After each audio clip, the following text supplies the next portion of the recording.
হেমা দুর্গা তুমি নাকি আজকে চলে যেছো, আজকে নাকি তোমার শুভ বিজয়া। মা তুমি যেচো যাও, তোমাকে আমি এরা আটকানোর মতো সাধ্য নাই কো, কিন্তু তোমাকে আর একবার একজনাকে বধ করে যেতে হবে মা।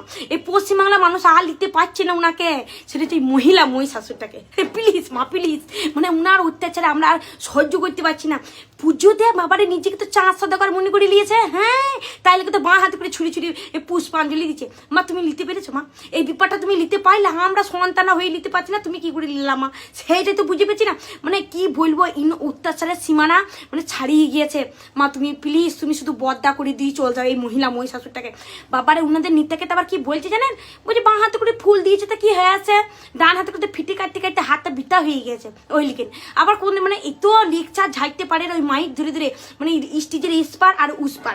এবার তো আবার বলবে যে এই যে মা দুর্গা বিসর্জন হয়ে গেল, আমার মিলা কষ্ট হচ্ছিল, কারণ মায়ের যে ত্রিনয়নটা ওইটা তুমি নিজের হাতে এঁকেছিলাম। এই কথা বলবে বলবে উনি সব পারে মা, উনি সব পারে, উনি সর্বেশের বা মানে তোমার উপরে চলে গিয়েছে মা, তা তোমার উপরে কে যাবে?